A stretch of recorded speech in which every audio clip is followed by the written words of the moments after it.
Hey, Ag Teacher Thoughts here, coming at you with another video. Well, we're going to do an experiment. And this is video one of a series because it's going to take a while and we're going to go through the entire growing season. And I'll give you regular updates on how it's going. So we need to start things off. So if you came here because of the short that says that I'm going to make a ketchup and fries plant, this is the video. This is a video where we're going to start that process to make one plant that can give us both ketchup and French fries together. And we're going to do it with a really, really old science and not something modern. But I will give a disclaimer. This is a scientific experiment. I do not recommend consuming the fruit or the tubers that come off of this plant. And that's because we can't guarantee that some of the alkaloids or the toxins that are produced by these plants won't transfer into the wrong thing. So we should probably get there and talk about what is a ketchup and fries plant. Now, I've got everything I need here for my ketchup and fries plant. And what we're going to do is we're going to actually combine two different plants using an old technique called grafting. So we're going to take this potato and we're going to graft onto it this tomato. So the foliage and fruit will be a tomato, and then the roots and the tubers are going to be a potato. So it'll be tomato up top, potato down below. Was that business in the front, party in the back? Kind of the mullet of plants. But yeah, we're going to combine both of these with grafting. So we're going to stick tissue from this tomato onto tissue from this potato, and we'll get them to grow together. Now, let's talk a little bit about how this is possible. How can we take a tomato and put it onto a potato plant and get them to grow together? So the reason we can take tomatoes and potatoes and graft them together and create them as one plant is both of them are in a plant family called the nightshade family. And yeah, nightshades, deadly nightshade, that poisonous plant that you heard about, tomatoes and potatoes are in that same family, which means they are compatible with one another. So these can be grafted on with these, and there's not an interreaction between them. There's not a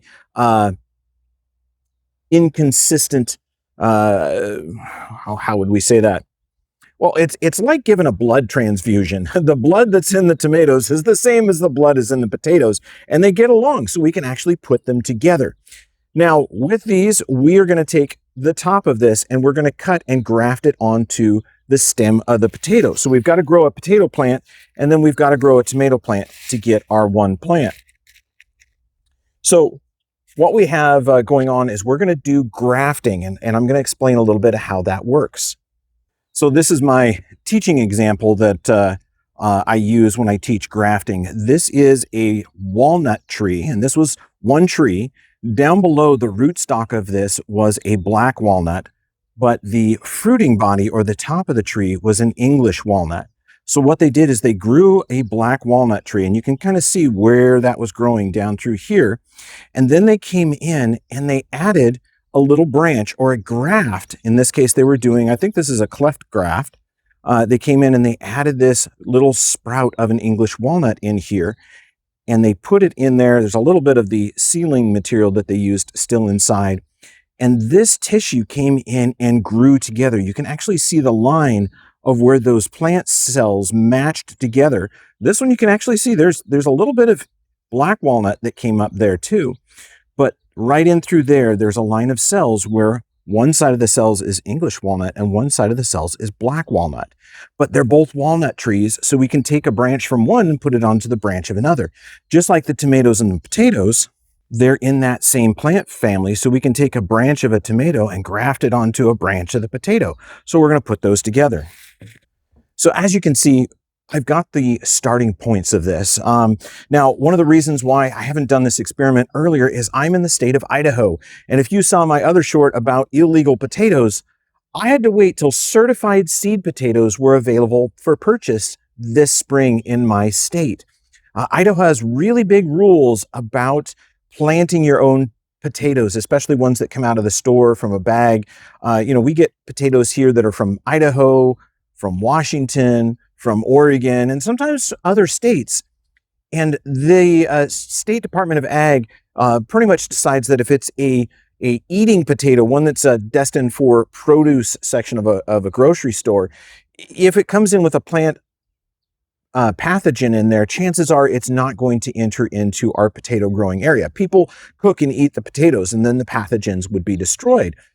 But seed potatoes, ones that go in the ground, these are certified as not having any pests or pathogens in them, so they're not going to spread diseases around the state. And it's a whole big regulation. If you don't believe me, I'll try to put it down in the description. But yeah, it's illegal to grow store-bought potatoes that are not designated as certified seed potatoes. So they have to be certified seed potatoes to grow them in Idaho. And yeah, it applies to residential gardens too.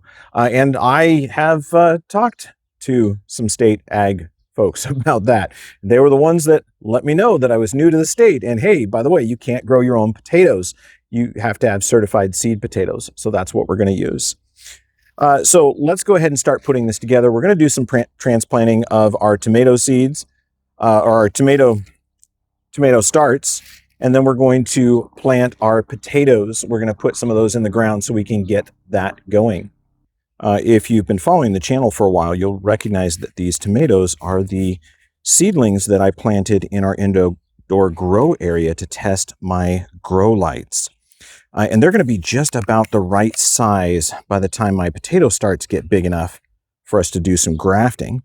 So that's really why we started the tomato seeds. I've been planning this for a while, and I wanted to be ready. Tomato starts are not yet available in my area because it's still pretty cold. But these seed potatoes came available this week. Actually, yesterday, I think they came into the stores. So I'm on this as soon as I could. Now, don't worry, we're only going to take the tips of these tomatoes off. So these will definitely go into the garden for the rest of our experiments. And, you know, just regular tomato plants in the garden. These are all Romas. These are a virus-free Roma. So they should work well in our area. And we've got some of them that are double seeds in there. This one, I think I planted them all double seeds. Looks like only two of them came up without the double seed. So we're going to do our typical planting. So 2 fingers in to create a hole, pull the soil back, tuck the soil around it. I'll show you how that goes. So you're going to grab that stem because these are falling apart. 2 fingers in, pull that soil back, drop the plug in, 4 fingers around the soil to pack it in. So these go fairly quick like that. And we are going to put them in the greenhouse in our lab space to keep growing because they're going to outgrow my indoor growing area quite quickly. So we need to make sure that I can accommodate them there. And yeah, I did clear some plant material out to make room.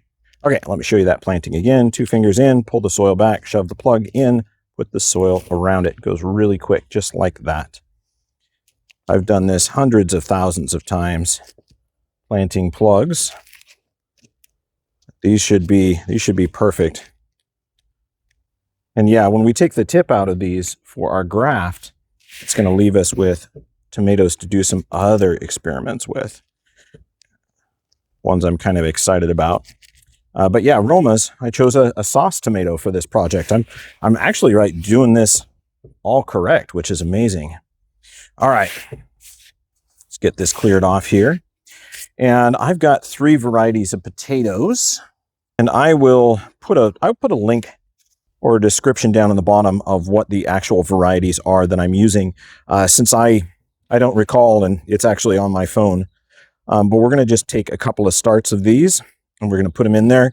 Normally, you'd dip them in a powder. I don't have any of that powder. It wasn't available. It's a antifungal that you would just put them in there. But we're gonna cut these just fairly general and leave a fair amount because we have other potato projects that we're going to be doing.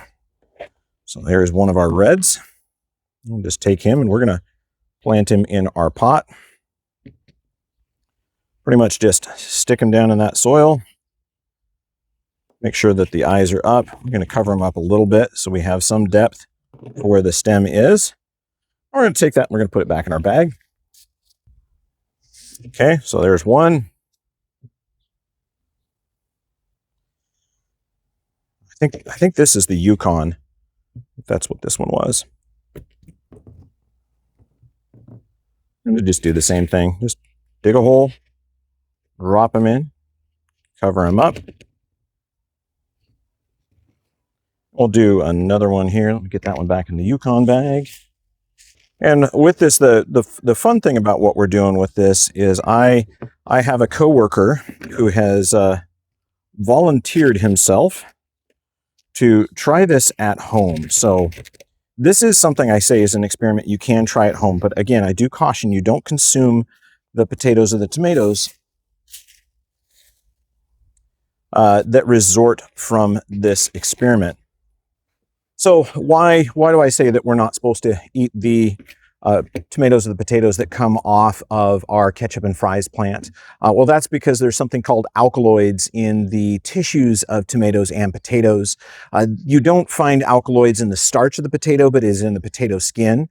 It's why they tell you not to eat green potatoes, because there's a lot of alkaloids and other plant chemicals there in the skin. And the same thing with tomatoes. It's in their foliage. In potatoes, it's not only in the foliage, but it's also in the skin of the potato. If it's green, it's wherever there's chlorophyll, basically. And when we do a graft, we can't guarantee what is going to cross that graft. Are we going to get one alkaloid that goes in or one that results as that cross? The only way to be certain that you can eat it is to actually send them out to be tested. And since you literally would have to test every single plant, above the graft and below the graft, it's really not cost effective or economical for us to do that. So we're just doing this to see if we can. Can we take a potato and graft a tomato on it? Can we take a tomato and graft a potato? Well, it goes both ways. You're gonna the same thing. As long as the potato is the roots, you'll get potatoes, and as long as the stem is a tomato, you'll get tomatoes. But we're gonna do that experiment, and this is again called the Ketchup and Fries plant, and it is an experiment that you can do at home. This is video one. We're going to do this again as a whole series. And if you are a horticulture teacher out there and you want to teach grafting and you want to do it in a fun way, grafting tomatoes and potatoes together to create a Frankenstein Ketchup and Fries plant is something that you can definitely recommend doing with your students. I think they will quite enjoy it. So yeah, if this is you, join in and watch, and we're going to get the Ketchup and Fries plant going as soon as we can. We just need to get some sprouts above ground and some roots established on that potato. But as always, if you're still watching, feel free to subscribe to the channel. I am kind of trying to do a push this summer to increase the number of subscribers. For obvious reasons with YouTube, they changed some things, so I get more people watching my shorts than my long formats, which is really kind of the tough part of that. But I really do want to grow the channel and encourage more of you to watch my long format videos. It is an educational channel, so you're here to learn things, but I try to do entertaining stuff at the same time. But yeah, subscribe if you feel that you want to support the channel financially. You can do that through Patreon. That's patreon.com/agteacherthoughts. But as always, I hope you learned something. I hope you enjoyed Ag Teacher Thoughts.